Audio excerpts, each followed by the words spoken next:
Waktu saya ditahan di penjara, menjelang 2 tahun. Jadi saya ditahan jumlah seluruhnya 6 tahun. Ya. Waktu 2 tahun ditahan, saya lewat kelompok pemimpin-pemimpin gereja, pemerintah mendekati saya. Dan akhirnya supaya ditemukan solusi. Begini, kamu cabut saja kesaksian kamu. Ya, cabut semua, kamu bebas. Bahkan disekolahkan ke luar negeri. Gereja sudah kami hubungi, siap untuk menyekolahkan engkau di luar negeri. Tapi tarik dulu perkataan-perkataanmu, ya, tentang perbandingan-perbandinganmu, tarik dulu. Saudara, ditahan setelah 2 tahun, itu bukan kapok lagi. Udah habis kapoknya, saudara. Iya. Lalu ada harapan. Karena pada masa pemerintahan waktu itu, semua orang yang ditahan karena tuduhan Pempres 11 subversi, itu tidak tahu kapan keluarnya. Tidak tahu. Jadi kalau ada tawaran keluar, oh ini. Lalu saya bicara dengan teman-teman dalam penjara. Teman-teman dalam penjara bilang, ya sudah, pura-pura aja. Ya sudah, ya daripada lapukan di penjara. Ya lebih baik kau bebas. Sampai di sana, kamu bakal dikirim kemana? Ke Tasmania, Selandia Baru. Supaya jauh begitu perginya. Ya sekolahnya supaya jauh-jauh. Ya, gereja sudah memfasilitasi. Ya, tiket sudah disiapkan, paspor disiapkan. Godaan. Akhirnya, oke, saya bilang, mungkin ini jalan Tuhan. Mungkin jalan Tuhan. Jadi kami mempersiapkan foto paspor segala macam. Ya karena itu oleh penguasa, semua gerak cepat, 1 hari selesai. Sudah. Nanti akan ada tim yang membuat pernyataan, tanda tangan, engkau mencabut semua. Malam itu saya tidak bisa tidur. Karena membayangkan bebas. Ya, tapi hati kecil selalu berbisik.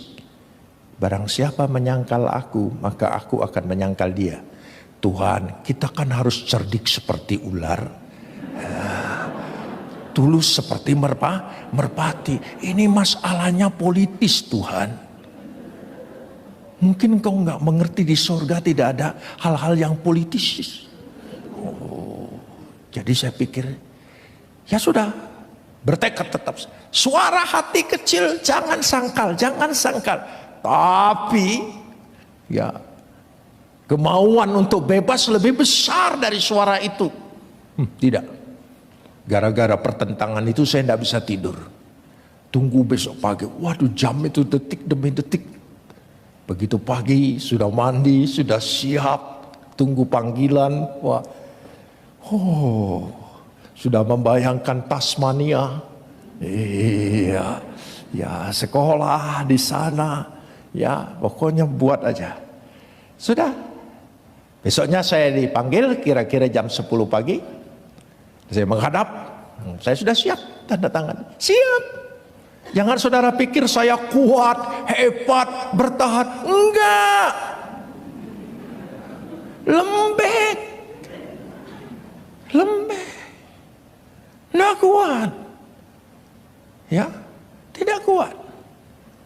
Siapa bilang kuat? Enggak kuat. Akhirnya saya menghadap. Lalu mereka semua sudah senyum, tim pemeriksa. Biasanya beringas, galak. Waduh, pasang muka berwibawa. Gitu ya, padahal tanpa wibawa mereka semua. Ya. Lalu saya disodorin surat. Saya baca. Silakan tanda tangan. Nafsu siap tanda tangan. Tapi apa yang keluar dari mulut saya? Saya Abu Bakar Masyur Yusuf Roni, seujung rambut pun tidak akan menyangkal Yesus adalah juru selamatku. Yang keluar itu.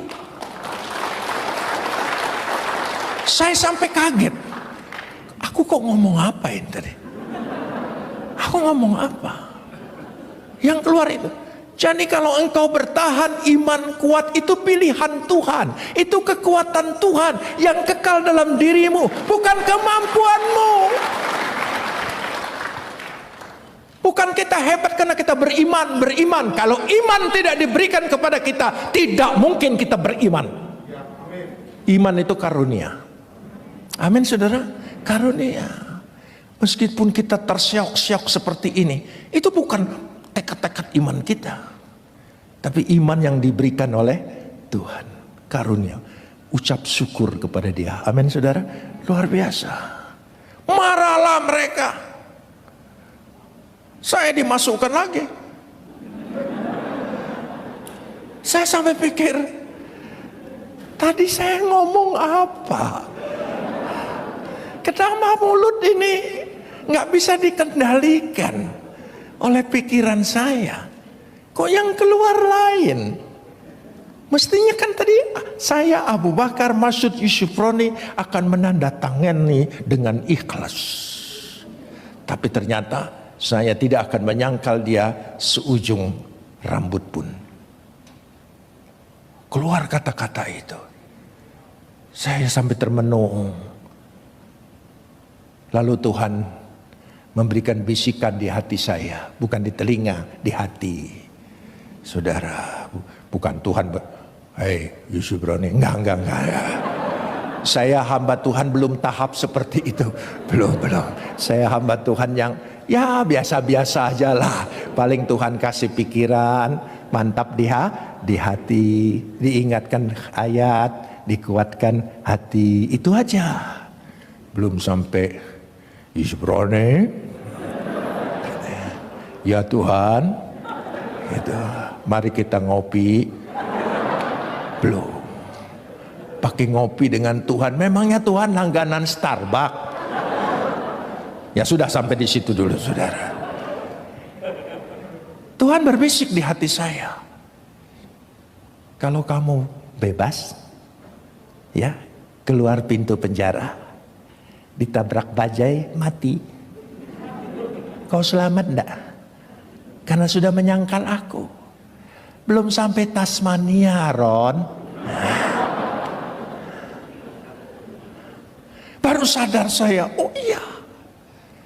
Setelah itu masih 4 tahun lagi. Itulah kekuatan Tuhan yang Tuhan berikan. Setiap tahun Tuhan berikan. Tuhan berikan kemampuan kepada kita, bukan kekuatan kita.